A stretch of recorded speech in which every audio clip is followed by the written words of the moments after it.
si gata bilisu maisa si ko babdata si human adata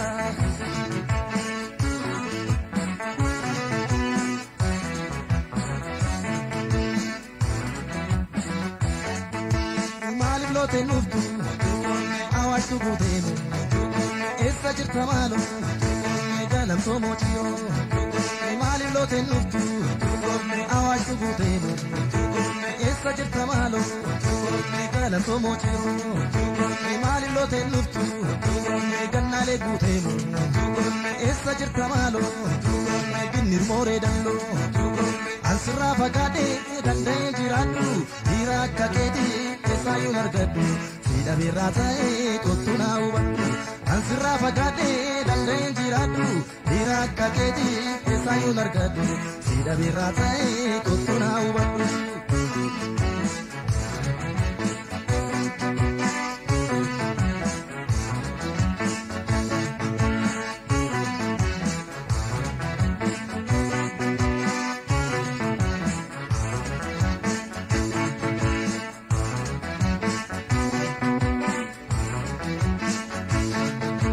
Goya gota kole jagi bengama ya donke na dibe chise tanibama Goya gota kole jagi bengama ya donke na dibe chise tanibama Goya gota kole jagi bengama ya donke na dibe chise tanibama Goya gota kole jagi bengama ya donke na dibe chise tanibama Ari tikabi biya ke dufadu loli jifadu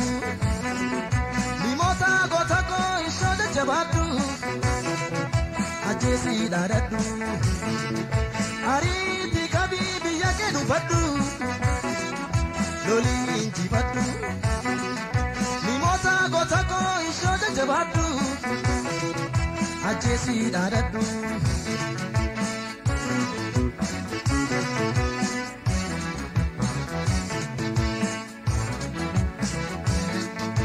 imali lote nuftu tu gudenu essa jirta malo jimma mo agaro mali lote nuftu dabbu tu gudenu essa jirta malo begira morro mali lote nuftu hullu ka gudenu essa jirta malo budur more ambo siyade wo boko nabdami damsake nabeti simalo bakka jirenyake Tan barbara ijote sumake siyade wo boko namdami damsake nabechi simalo bakka jirenyake tan barbara ijote sumake siyade wo boko namdami damsake nabechi simalo bakka jirenyake tan barbara ijote sumake Ayyee ajajaa olaanaa Abaawoboo Jaal Marroo Dirribaa akkasumas ittaanaa ajajaa olaanaa Abaawoboo Jaal Gammachuu Abbuuyyee affeerraa keenya simattanii gaaffiif deebii raadiyoo Arraata Biyyoolessa Oromiyaa waliin taasisuuf dhiyaachuu keessaniif maqaa dhaggeeffattoota keenyaan dursee galatoomaan isiniin jedha. Ayyee ati fayyaa ta'e jaaljalanne. Ayyee jaaljalanne atis fayyaa ta'e haala yeroo irratti dhaamsa keenyaaf akka dabarsuuf affeertee galata abdaa fayyaan ta'e. Hayyee egaa akkuma beekamu dhiyoo kana kora guddaa Abaawoboo gaggeeffatanii jirtu. Mee dhimma koraa kanarratti akkasumas itti bahasaa walumatti cuunfaanu ibsaa Jaal Marroorraan eegala. Kora kan gaggeeffanne dirree keessatti dirree yoontiin jedhu dirree kallattii lamaan gara kibbaa fi gara dhihaa ammoo dirree kallattii lamaan haa ta'uyyuu malee jaallan zooniilee garaagaraa irra jiranii bifa isaanii danda'ameeni adeemsa miilaa daandii fagoo qaxxaamuruuni bakka mijate hundumaatti walitti dhufuu fi akkasumas immoo kaa'anii bakkuma jiranirraa akkaataan ittiin hirmaachuu danda'an tolfamee yeroo dheeraatti qophaa'amee korri sun gaggeeffamee korri gaggeessinee kan yeroo eeggate fi waggaa alfaffaa isaatu ga'eera erga 2017 asitti korri gaggeeffannee kan yeroo qofaas immoo osoo hin taane gaggeeffamuun dirqama ture mootummaan amma jiru mootummaa paartii PP ofiin jedhu seerri heerrii fi akkasumas sagantaan siyaasaa adda bilisummaa Oromoo qabu ammoo kan mootummaa kana dura raggaasifamee yookaan fooyyeffamee yookaan irraa ifate yookaan itti dabalamee seera ta'ee jiru. Kanaafiyyuu haala amma jiru waliin adeemuu danda'u sanas midhaafachuu yookaan immoo sirreeffachuun dirqama ture. Akkasumas addi bilisummaa Oromoo erga gara biyyaa karaa nagaa qabsoo gaggeessuu ni dandeenya. Daandiin gama qawween Oromoo bilisa baasu amma fixateera jechuun qaamni gara biyyaa galuu fi qaamni ammoo lakki daandiin karaa nagaa ammatti mootummaa kana waliin hojjechuu danda'anii sirnaan hin banamne gaaffiin Oromoo tokko yoo deebiin arganne qaama EPRDF yookaan immoo IHADIG jedhanii waliin hojjechaa ture. Kanumatu bakka wal jijjiiree gooftummaa fi ergattummaa kanaan dura turetu bakka wal jijjiire irraa ka hafee gaaffii Oromoof deebii dhufe hin jiru jechuun qaamni hafee.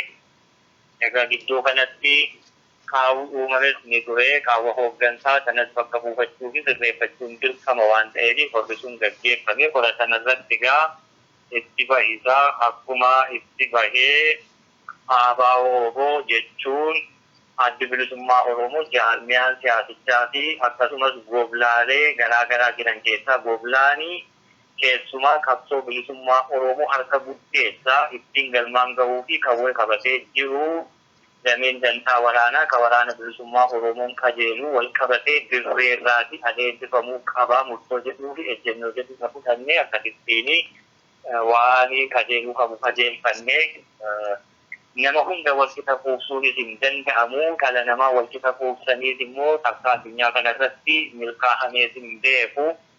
Fakkeenyaaf gama lixaatiin nuti zoonii gidduu galeessaa Matakkalirraa akkasumas Horroo Guduruu gara Jimmaa Iluu Wallaggaa gara Qeellamii fi lixaa hundumti isaa lafti waaltaa gidduu galeessa ta'uu danda'u Gimbii ture. Bakka adda addaarraa walitti deemuu fi bakka sanatti kora sana gaggeessuuf lola addaa hin cinne haga korri sun gaggeeffame lolaa turretu ture. Lola sanarratti gaa taamsaa adda addaa booji'amtoota illee akkasumas meeshaa dhuunfatame illee gaaraa fi onarraa biyyoolessaa Oromiyaatiin jala buutanii gabaasaa turtanii.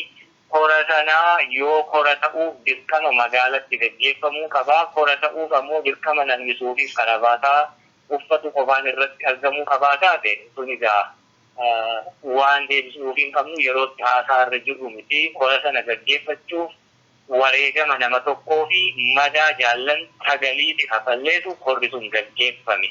Kora akkasiiti gaggeeffannee jirtu. Wanni nuti gochuu jirru dhimma namaa gammachiisuu fi miti. Oromoo bilisa baasuufi. Kanaaf itti dhufanii kora sanaa kana fakkaata ture jaaljalan jechuudha. Hayyee ulfaadhaa jaalgammee kanarratti waan dabaltan? Isa kana keessatti haalli dabreessan keessa dabarree hedduu ture. Egaa haala ganna sadeen keessa dabarree isa deemame san keessa hirrinoonni banaa bakkeen hedduun ture. Deemsa deemamee yeroo kora gaggeessuudhaan dhufne kanatti ammoo haalli biyyattii san keessa jiruu fi haalli qabsootis jijjiiramaa dhufuun isaa yeroo san waliin haala banaa nutti ture san cufanne qabsoo Oromoodhaa kana murteessuu ergituu qabna waan taateef egaa isarraa kaanee isi kun korri wareegama akkas qabu kun akka ta'u taasifame. Egaa akkuma jaalli jedhee nus gara kibbaatti silaa bakka tokkotti godinoota irraa walitti dhufuu mallee diina waliin lolaarra waan tutturame fakkaataan itti walitti dhufame waan rakkiseef kora kanaa telefoonaan konferensii akkasiisan goonee mariilee jiru cufaa mari'annee bifa sanaatiin akka inni xumuramu taasisee jechuudha. Egaa kuni injifannoo tokko kana duraan turessi cufee jira. Lammaffaa haala qabsoon yeroo kanatti jijjiiramaa dhufe san keessatti murteessuudhaaf qooda guddaa bu'aa guddaa buusee jechuu barbaada jechuudha dabalatatti. Hayyee mee otoma dhimma koraa kanarraati hin ba'in korri guddaan ABO kuni Oromoo keessatti boqonnaa haaraa abdii bilisummaa horee jira. Oromoon kanarraa gammadee dhugaatti hedduudha. Uummanni guddeessi kun akkuma abdatetti kora kanarratti murteeleen murtaa'an hojiitti hiikamee abdii fi gammachuun isaa ni dhugooma jettanii yaaddu haala amma jiru kanaa waliin? Yaa eeyyanigaa korri kanarratti haala makan waliin murteeffanne kun dhugaatti deemsi deemamuudhaan deemnu waan qabsoo Oromoo kanarratti murteessaa guddaadha. Kanaaf ummata kanaa wanta kaleessa keessa dabran haalli banaa ta'ee waan hedduu dadhalchaa ture sun cuftiyyuu waan cufameef kanarratti ammoo ummati keenyas bilisummaan Oromoodha. Oromiyaan bilisummaan isiidha.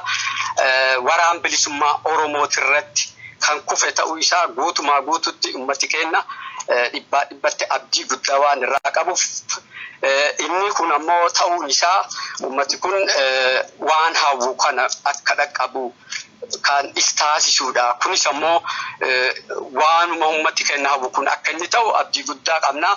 Waan lafkee jenne akkaataa itti deemnus inni kun fi haala amma biyyattii san keessatti deemaa jirurraa wal qabate qoodii nuti kennuudha malee ka duraanii caalaa waan ta'eef ni ta'a. Kanaaf gammachuun ummata kanaan ni dhugoomas jenna. Egaa korra kanarratti korra yeroodhaaf akkasitti goonee haala yeroo amma jiru kana murteessuudhaaf kun barbaachisaa ta'ee argamee goone gar fuulduraatti ammoo korri sabaa bal'aa Oromiyaa bilisoomte keessatti kan irratti hirmaatu achirratti illee ibsa kennatti illee laf kennee jira. Kanaaf ummati kun waan inni hawwe sun dhugaatti bakka gahaa jennee kan guutumaa guututti dubbachuu dandeenyu mul'atoon adda addaa eegasan iyyuu ta'amee cuftuyyuu ummata kana waan inni hawwisan itti mul'isee jira jechuudha. Kan ammoo dhugoomsuudhaaf ummata keenya waliin ummati keenyas qooda guddaa kennee akka inni dhugoomu abdii guddaa qaba jechuudha. Dhaggeeffattoota raadiyoo Arraata Biyyoolessa Oromiyaa gaaffiif deebiin ajajoota adda bilisummaa Oromoo waliin kallattiidhaan dirreerraa taasisaa jirru ammallee akkuma itti fufetti jira. Nu waliin tura. Hayyee mee osoma kana keessaa hin ba'ini komiileen tokko ni ka'u. Korri kuni kora guddaa ABO jedha. Inni kaan immoo kora sabaadha jedha. Yoo kora sabaa ta'ee nama cufan hirmaachisuu qaba waan jedhamutu jira. Rakkoolee jiran immoo sanaaf haalli akka mijataan ta'an immoo sila tuttuqameera. Korri kun akka kora sabaatti fudhatamuu danda'amoo kora guddaa ABO jedhamee fudhatama. Kanarratti waan ibsitan jira jaalmarrootti hin deebi'amma. Hayyee korri kora sabaa haa jedhamu yookaan kora guddaa ABO haa jedhamuun wal lolchiisu nama warqii keessa taa'ee kosii barbaaduu fi nama lafa kosiirraa ija warqii barbaadu gidduu garaagarummaa guddaatu jira. Nu kagoone ummatichi daandii tokko haa qabatu ilmaanni jiru bilisummaa barbaanna bilisummaa sanaaf immoo wareegama kafaluu jirra. Wareegama sana immoo eggitiitti tolchuu fi dirqama qabsoo daddaa qabxee akkasittiin bara dheeraa fi galmaan Oromoo hedduu to'ataa unaa jirtu kanatti eeggitii gochuu yoo sanan goonu taanee jennee gaafa kora kana yaammatu eegallee jaallan dirree bakka adda addaa jiran waliin marii eegallee akkanumaan qabsoon Oromoo rarraatee bara lakkaawwachaa nullee umurii hanganaa qabsoo keessa ture jechaa himachaa deemu ijoollee kichuu daa'ima wal adeemtuu meeqa itti fixuurra akkasumas sababa waraana bilisummaa Oromootiin Oromoon baduurra waraanni bilisummaa Oromootu baddee Oromoon gabrummaa nagaa qabdu jalaa mootummaa isa fixuuf gabbaree yoo bule irra wayyaati suniifi yookaan waraanni bilisummaa Oromoo baduu yookaan ammoo waraanni bilisummaa Oromoo badiinsa uummata Oromoof sababa ta'uu osoo hin taane Oromoo gararra bilisummaa oofuu jennee dubbisenne.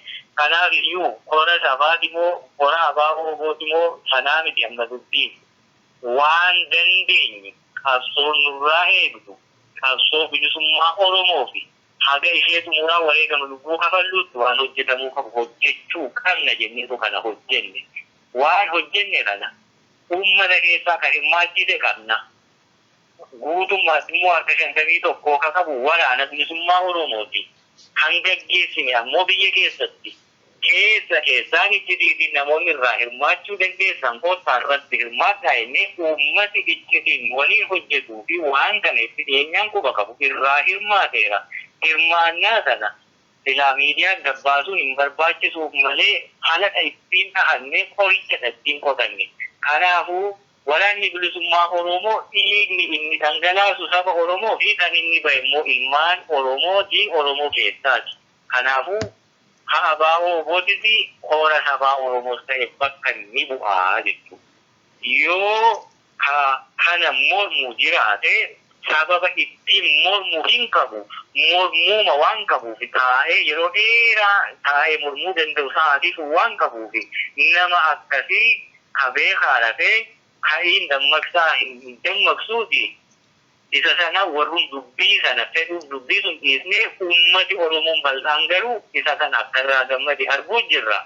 Gammachuu sana ammoo koora sana irratti waan murteeffannee kaane kaleessa qabsoo dandaa kamtu gargar babbaatee dameenii bakka adda addaatti daakamaa turte sana itichine gar tokko qajeelchine har'aa firii sanaa akka Oromoon argu gochuutti jirra. Maqaa koraa baluu sanaa miti sun pirootokoolii isaa Oromoon boru biyya bilisa taate keessatti yookaan ammoo gaafa isaa mijetti akka taate mijettetti maqaa wal mormee itti murteeffachuu danda'a. Har'a kan nuti goone garuu qabsoon badiinsa irraa dandamatte waraanni bilisummaa Oromoo ofirraa ittisuurra darbee gara haleeluutti akka cehutti taasisuuf kana hojjenne. Kuni ammoo Oromoo hin gammachiisne hin qabu. Oromoon kanatti hin gammanne ammoo diinammoo akka diinaatti ofirraati. Achumatti halaalatti ofirraa eeganii ammoo bofa dhakaa jalaa bofa afaa jalaa bofti dhakaa jalaa fagoo ofirraa eeganii bofa afaa jalaati rakkooni ka akkasii keessaa summii facaasu yoo jiraate immoo suudhi maatiin nama tokkoo haatiif abbaan ilmaan 3-4 qaban keessayyuu namni muuf ittiin jedhan gadheen hin dhalataa qaama qabsoo bilisummaa saba kamii keessayyuu ni jiraataa jechuudha. Hunda itti quufuu danda'u nama akkasii waan bakka bu'u jechuun dandeenyu siin jedheera. Lubbuu daa'ima kichuu, lubbuu umurii lafee dhiiga itti gabbaruu caalaa immoo wanni nu gochuu dandeenyu jirtu jechuu Oromoo. Suniifiyyuu qorri Oromoon gaggeesse qora sabaa haa xiqqaatu haa guddatu waggaa 4 deemu sana bakka bu'uu ni danda'a. Hayyee jaalladhameen yoo waan jechuu barbaadan jiraate carraan isinii kenna. Haalli yeroo kun keessa jiru, haalli qabsoon keessa jirtuuf haalli artiisuun keessa jirtu walumaa galatti waa'ee dhimma qabsoo Oromoodha murteessuun dirqama ta'a.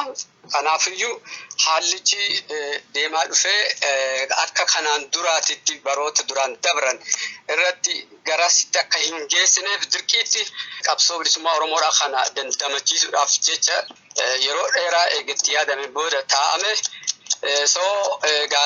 Bifuma akka kanaatiin xumuramee jechuudha. Kanaaf akkuma jaalli kakaasettiin laaf kaa'uu barbaada. Kanaafuu wanti guddaan tokko kan nuti ilaalle jaallan qabsoo walumaa galatti irratti hirmaatan ilaalan haalli deemaa jiruu fi haalli wareegama baasnee wareegama ulfaataa baasaa jiruu fi deemaa jiru kun walumaa gala gara qabsoo Oromoodhaa. Xumura isaatti fiduu osoo hin taane qabsoo Oromoo kanaayyuu diidumatti gatuun fakkaattee mul'atte. Kanaafuu hir'inoota jiran san guuttachuudhaaf bifa sanaatittiin taa'ee jaallan murteessanii jechuudha. Hayyee gaariidha. Kan biraa qabxii tokko jaalgammee isiniif itti fufaa.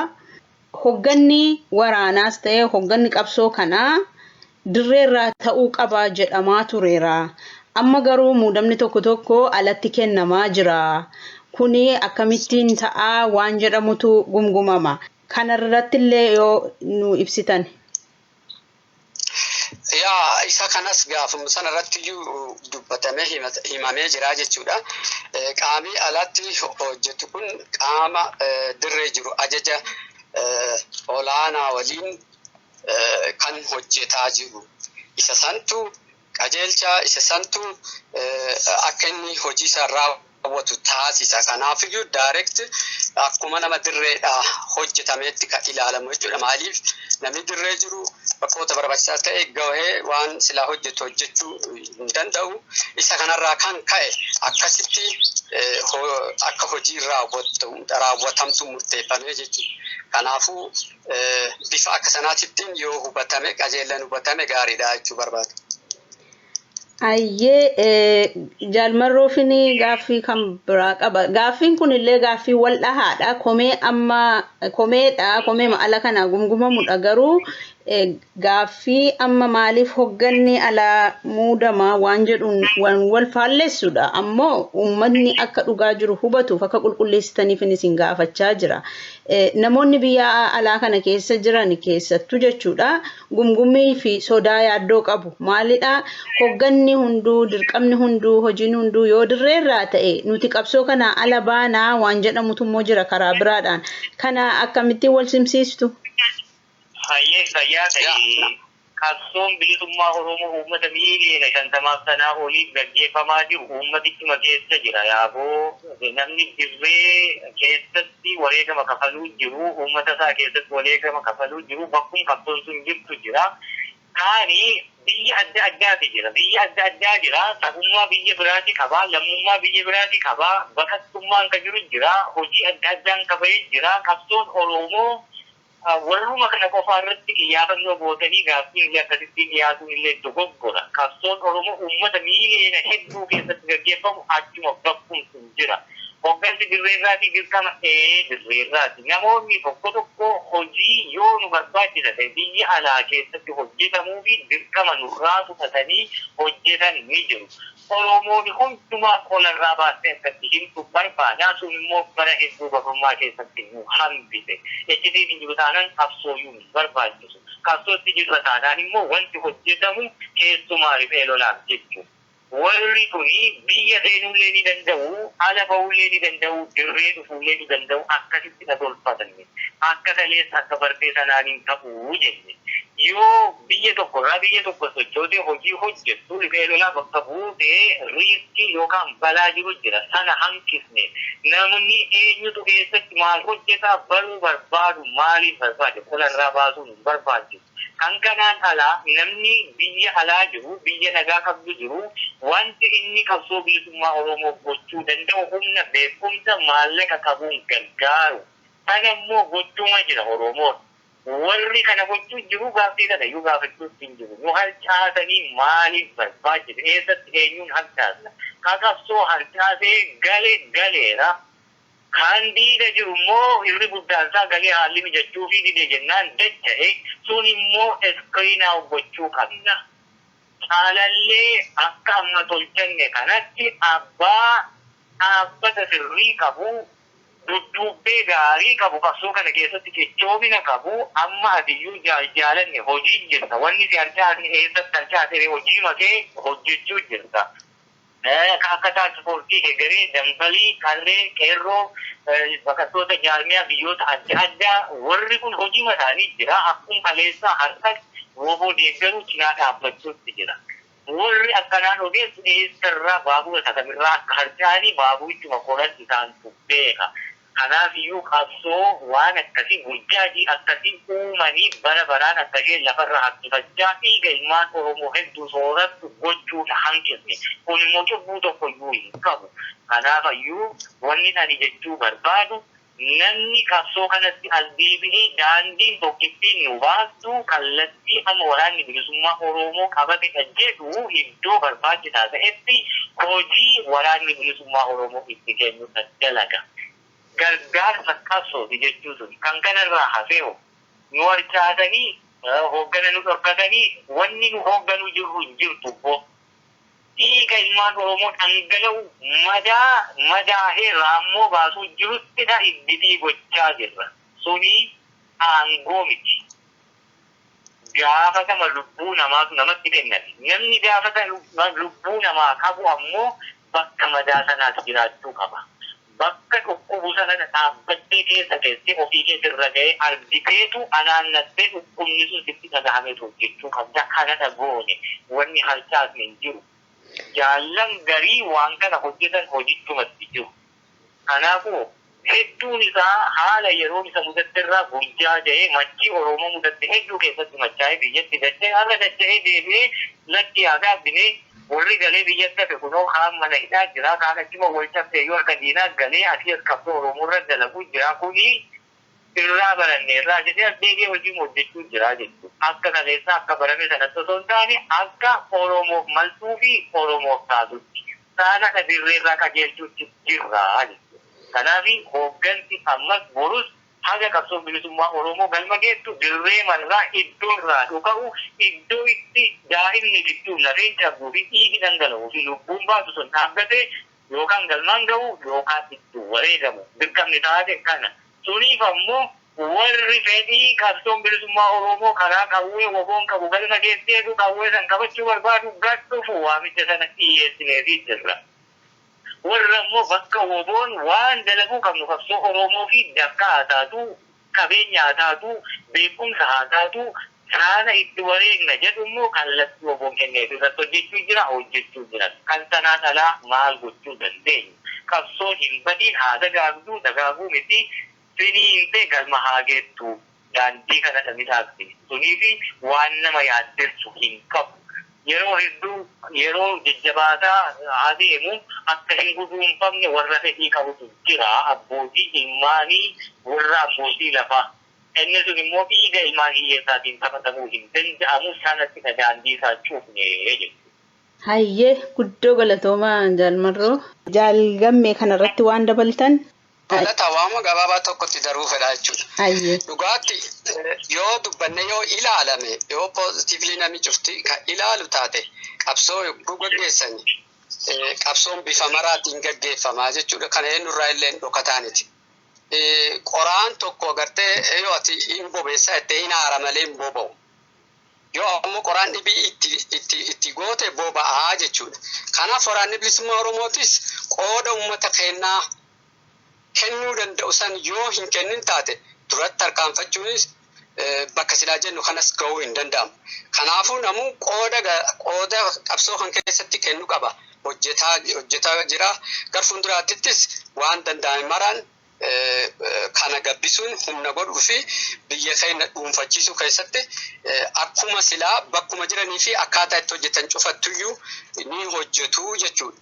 Egaa waanta yeroo dabre jechuun gannoota sadeen dabre kan keessatti qoodii uummata keenyaa kan biyya alaa jiran qooda guddaadha jechuun danda'a. Akka hirmaannaan isaa guututti dhibbatti hirmaate jechuu baannes haala rakkoo san keessaa nu baasuu keessatti nu bira dhaabbachuu keessatti qooda guddaa kennanii ammas hojjechaa jiran yeroo isaanii sanarraa qusataniiti waan silaa itti kenname san hojjetu jiran qabsoo Oromootiif hojjetu jiranii. So gar fuulduraatittis wanta barbaachisu cufaanu qooda kennuu qabamu cufaayyuu qabsoodha godhan qabsaa'otuma isaanis inni kaan lubbuu isaa kennee inni kaan ammoo qabeenya isaa kennuu qaba Oromoodhaaf. So inni kenne sunis qabsoo keessaa qooda guddaa qaba qooda olaa. Kanaafuu akka haalli amma jiruu fi haalli duraan ture gargari. Kanaaf haala amma jiru kana keessa profesorota hedduu akka hin qabnetti namni akka inni hojjetu godhamaa ture hojjetaatis jira. Namni keessaa hin jiru borus hin hambifnu qooda kennuu danda'an hedduudha. Akkuma waamicha goonetti irratti dhufanii waliin qooda kennuu danda'u achis taa'anii waan diinagdeedhaanis yaadaanis waan biyya alaatti hojjetamu hedduu hojjechuun qabusi dirqama isaaniiti. Namni isaan geessus hin jiru.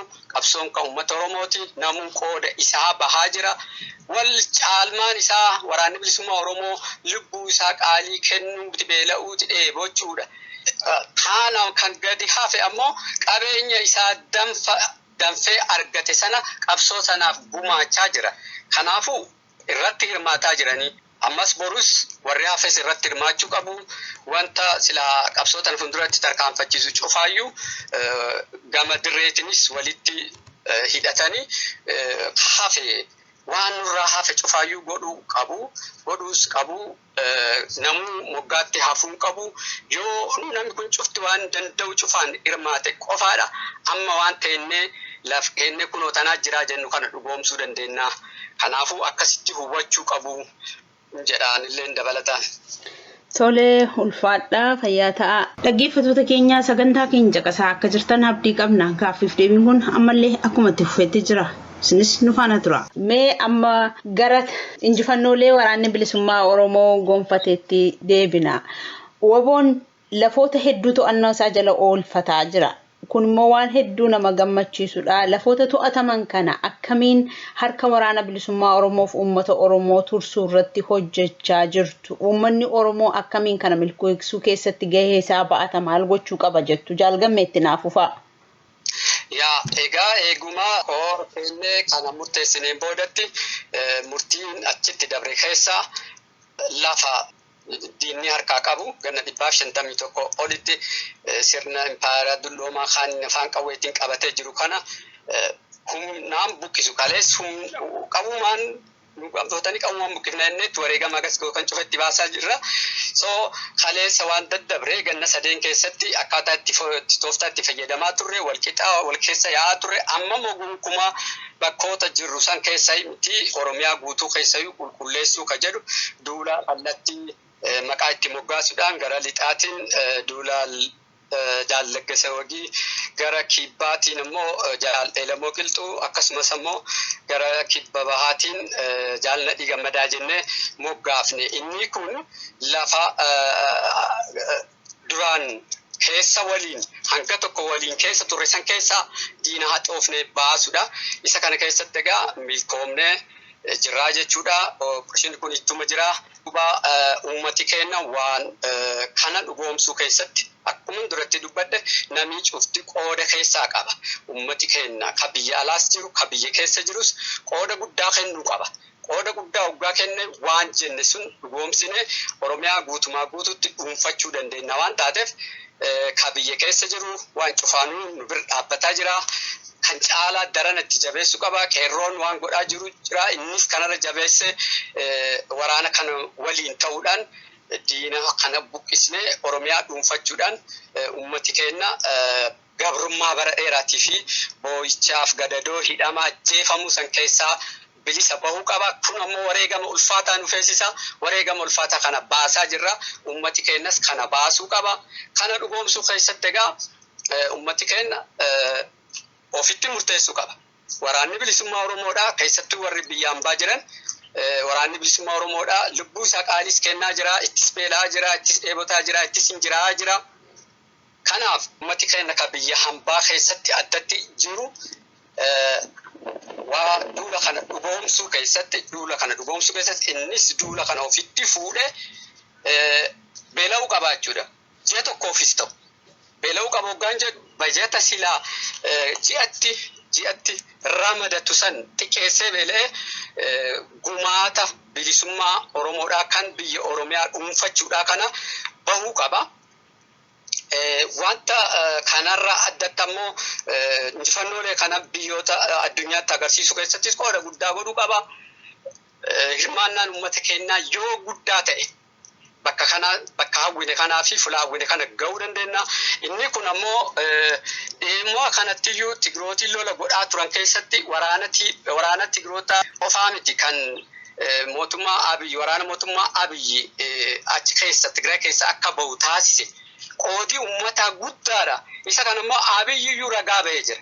Akka uummati qooda guddaa godhe. Kanaaf Oromoos har'a kanatu isaan irraa eegama.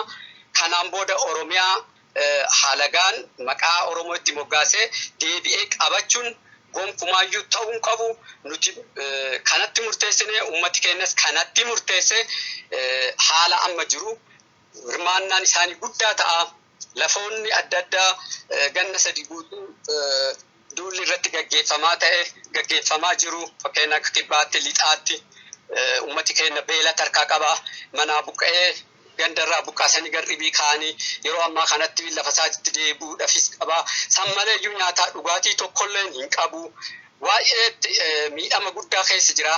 Isaan kanas deebi'anii uummata kana akka isaan qubatan yookaan beela kanaaf akka isaan akka addunyaan dhaqqabduuf Oromoonni guutuun kanarratti hojjechuu qabdi jedhaa Jaalmarroon itti aadaru kaafe.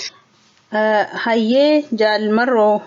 Hayyee gaarii goofayyuu ajjeesuu fi murtii qofa guttee dhiistee biyyee arraabee ka'uu akka danda'u silaa Oromoon uumammaatti gooftii biyyee arraabee ka'ellee 2018 kaasee agaasaa jiru mudate Oromoon ofirratti hin beeka. Amma duulli adeemaa jiru kun kan waraana bilisummaa Oromoo qofaa miti uummanni Oromoo hedduun illee wareegama kaffalaa jira keessumaa qeerroo fi qarreen waraana bilisummaa Oromoo waliin wal qixaa wareegama kafaluu jiranii. Waraanni bilisummaa Oromoo bakkoota to'annaa isaa jalatee oolchuu jiru bilaasuu keessa taa'ee tiksuutti hin jiru. Reefu tokko jennee eegaluutti jira waan kana qulqulleessu waan ta'eef gara fuulduraatti adeemuutti jira. Duulli kallattii kibbaan karaa Elemoo, kibba ba'aa, Nadii, gara kaabaa, Nasan akkasumas gara lixaa Laddasaa jennee akkasiin qajeelchine kuni adeemee bakka ga'ee dhaabbatu ni qaba. Achiin duubatti duulli kan dhibii itti labsamu kan waraanni bilisummaa Oromoo doonii hunda irra jiru maqaa tokkichaan deemutu jira. Kun yeroo isaa yeroo ga'u hinnaa haga sunitti waan amma kallattii hundumaarraa adeemu kuni duulli uummataa duulli waraana bilisummaa Oromoo waliin adeemu kuni galma isaa akka barbaannetti gahaa adeemuutti jira.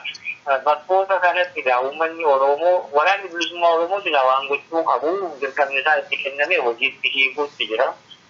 Uummati Oromooti kan beeku walumaan sanatti jira. Uummanni Oromoo keessa jiru keessumattuu lafa waraanni bilisummaa Oromoo humna diinaa irraa kaasee bira darbee dhiphachuutu irraa eegama. Kan namti jedhee goofti suni mataa dhahamu akka lammataa birgee arraabee hin taane tolfamuutu irra jira. Kanaaf akkoo uummanni Oromoo waan xiqqoo tokko kan inni gochuu qabu. Innis hanna saabicha sirna qablummaa walitti dabruu guddaan humnan qabaa inni kaanii irreen qabaa akkasiin immoo dadhabaa nama gargaarsa hin qabnetti bu'uudhiisu qaama miseensa mootummaa ta'ee uummati haaloo irraa qabaa rakkoo hedduu bara hedduu dararaarraan geessisaa turanii. Egaa harreen nama dhiitteef deebisanii harreen dhiitanii harreellee akka nama dhiittuu uumamumaanii kottee ittiin nama dhiittu rabbi kenneefi namni immoo deebi'ee akka kanan goone sammuu kenneefi kuni warra kanarratti haaloo bahuu jalqabuuni Oromiyaa gara hin taanetti qaboofu diinillee ka barbaadu sanuma uummanni Oromoo naannolee akkasii jiraatu tajaajila uummataa kanneen kennan kan akka hospitaala yookaan buufata fayyaa, mana baankii, ibsaa, teelee, mana barnootaa, waajjira qonnaa fi waajjiroonni biraa hedduu tajaajila uummataa kennanii qaamni mootummaa garuu warra sana abiyuus godhee yookaan misiis godhee akkaataa hin malleen fayyadamee ittiin uummata miidhaa ture uummati deebi'ee yoo balleesse ofum balleessuu ta'a waan ta'eef isaan kana dhiphachuudha qaba. Akkasumas waraanni bilisummaa Oromoo bakkoota adda addaa to'atetti waan uummata barsiisaa jirutu jira. Innis koree bulchiinsaa fi bilisummaa naannoo ofiirratti abbootiin amantaa fi jaarsoleen gandaa yeroo bulchiinsa yeroo tolfatani maaliif jennaan ammatti waraanni bilisummaa Oromoo guutummaa Oromiyaa to'atee seera heeraa fi sagantaa siyaasaa qabu uummatatti gadi buusee waajjira adda addaa akkasumas immoo waajjiraalee poolisaa abbaa seeraa abbaa alangaa kana tolfatee hojiitti hin jiru. Wal'aansoo gubbaa jira. Wal'aansoo kana keessatti uummati akka miidhamne ofii isaatti naannoo isaatti fachuu qabaan dhaamsa kiyyaa uummati kan gochuutu irraa eegama. Kan kanarraa hafe immoo wareegama kafalaa jiru silaa uummatichi ni beeka. Wareegama ofii kanatti garuu bishaan akka hin nagne bara dhufaa dabraa immoo lolachuu dadhabnee beeknu lola yoo taate addi bilisummaa Oromoo jaarmiyaan siyaasaa guddaan kun waraana bilisummaa Oromoo waraana guddaa wareegama guddaa kafaluu danda'u qabatee bara dheeraa qawwee dhufaasee lolaa ture.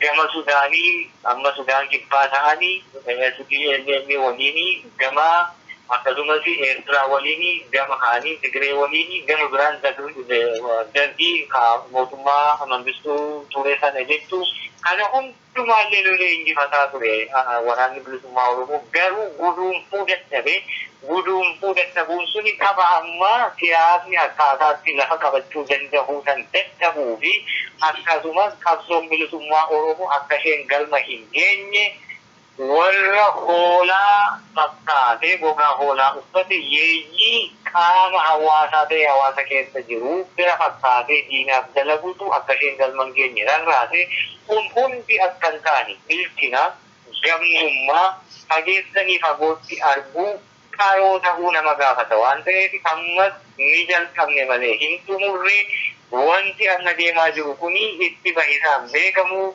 yoo gamnummaan qabuu hin dandeenyu taate nu harkaa bahee garanti hin barbaannetti ce'uu mala diinnis badee balleessuu waan ta'eef biyyittii kana biyya badhaatu taa'ii kana akka qoosaatti bara dheeraa kaa'amanii irraa bara mi'aa ishee nu caalaa warri beeku akka qoosaatti gadhiisee deemuuf hin jiru gara jeequmsa hamaatti nu oofuu barbaada uummanni keenya kana hayyamuun qabu. Waraanni bilisummaa Oromoos bakka jiru hundumaarraa qawwee dhukaasee diina bakkaa kaasuutti dabalata waan qawwee dhukaasee bakkaa kaase sanatti immoo gugruufaa waan tolchu uummata Oromoo gatteessisee barsiisee jaarmiyaa bulchiinsa koree bilisummaa yeroo ijaaree darbuu jira kana jabeessee itti fufuu qaba. Akkaataa kana yoo adeemne wanni nuti hin injifanneefi hin jiru yoo sana wanta gahu irraa quba walitti qabuu fi namni waan danda'u hojjete sana xiqqeessu qofa irratti kan xiyyeeffannee yeroo hundumaa arrabaan bishaan waan taate ammoo yoomiyyuu simimmaan haadha hiyyeessaa Oromoo qooruu hin teessuu jechuudha. Yeroo hundumaa ammoo imimmaan kan hin qorre ilmaan hiyyeessaa warra ibidda sanatti dhiyoo jiran Oromoo isaa rakkoo kana keessa jiru waan ta'eef booru deebi'ee hedduun amma harkaan kutu kuni keessaa dacha'uu mala namni hedduun amma dhukaasa waraana bilisummaa Oromootti milkaa'e waliin isaa addaan hin beekamne mataa akka dugdaa qotaa keessaa gadi baasu sana babbaafachuu jira. Yoo haalli ammaatti garuu hedduun isaa dugda kanatti asii ol mul'ukee deebi'a waan ta'eef abbaan dhibee uummatichuma rakkoo kana keessa jiru. Suniifuu of eeggannoo guddaa gaafata. Bara dhufaa dabraa nuti itti dhiyaannee qabuun aadaa nu taatetti aadaa kanatti jijjiiruu fi nuti wareegama kafaluu jiru hin jijjiiramtillee jijjiiruu jirrallee galma hundeetti uummanni keenya bilchina irraa eegama.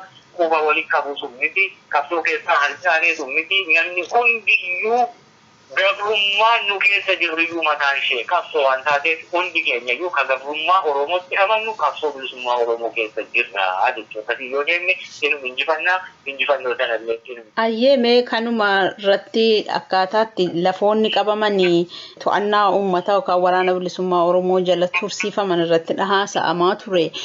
Waan mootummaa ce'umsaa ni dubbatama. Gama tokkoon mootummaan ce'umsaa ni gaggeeffama achi keessatti immoo waraanni bilisummaa Oromoolee jira jedhama sana keessatti wanti yaadame irratti qophaa'aa jirtantu jira. Dhaggeeffattoota keenya gaaffiif deebiin kallattiidhaan dirreerraa hogganoota adda bilisummaa Oromoo waliin taasisne kanaan hin xumuramne sagantaa keenya itti aanu keessatti kutaa lammaffaasaa qabannee dhiyaanna.